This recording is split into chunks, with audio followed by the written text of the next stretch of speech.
आपने सही बोला, अनसर्टेनिटी क्रिएट कर रहे हैं ये जम्मू कश्मीर में। आप लोकसभा की बात करते हैं, आप पंचायतों की बात करते हैं, यूएलबीज़ की बात करते हैं, हर कोई इलेक्शन इंपॉर्टेंट है, बट सबसे इम्पॉर्टेंट है जो गैप आया है 8 साल का।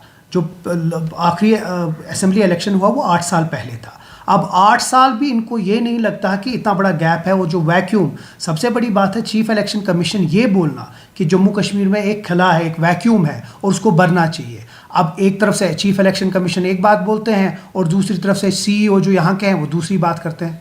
देखें जी, इससे यही लगता है कि इसका डिक्टेट कहीं से आया है, ये जानबूझ के कन्फ्यूजन क्रिएट करने के लिए किया। और सबसे बड़ी बात है किसी एक पर्टिकुलर पॉलिटिकल पार्टी को मदद करने की बात है, क्योंकि आपने सीट्स की जेरिमेंडरिंग की, आपने डिलिमिटेशन किया, आपने इलेक्टोरल रोल्स रिवाइज करने की बात की।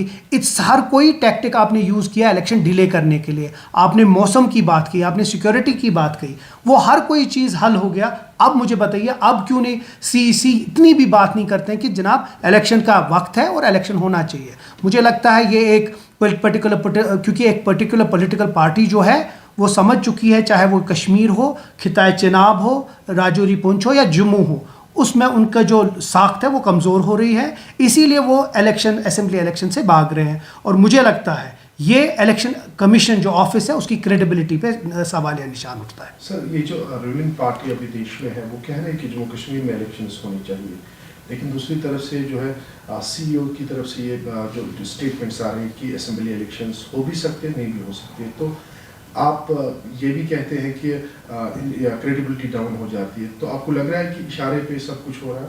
देखिए, सबसे बड़ी बात है चीफ इलेक्शन ऑफिस जो होता है वो एक इंडिपेंडेंट अथॉरिटी है। उसकी क्रेडिबिलिटी पे अगर सवाल या निशान उठे तो लोग जाएं तो जाएं कहाँ। आप हर कोई इलेक्शन की बात करते हो, और मैं आपको वसूख से कहना चाहता हूँ, चाहे वो यूएलबी का इलेक्शन हो, चाहे वो पंचायत का इलेक्शन हो, चाहे लोकसभा का इलेक्शन हो या स्टेट असेंबली का इलेक्शन हो, यहाँ के लोग, जम्मू कश्मीर के लोग बीजेपी को सबक सिखाएंगे अपने वोट के जरिए। मैं आपको ये आज वाजिया करना चाहता हूँ, क्योंकि आपने लोगों के एहसासातों के साथ खेला। लोग चाहते हैं कि उनके जो मसाइल हैं उनका किसी तरीके से अजाला हो, लेकिन जो दिल्ली में जो लोग बैठे हुए हैं वो किसी न तो किसी तरीके से इसको डिले करना चाहते हैं। और देखते हैं जितना भी डिले करेंगे वो उसका एक ही मतलब होगा कि लोग उनको उस वक्त, जिस वक्त इलेक्शन होगा उस वक्त सबक सिखाएंगे। इशारों से लग रहा है कि इस साल भी असेंबली इलेक्शन नहीं होगा, क्या आप एक्सपेक्ट करते हैं? देखिए, सबसे बड़ी बात है 8 साल हो गए इलेक्शन जम्मू कश्मीर में नहीं हुए।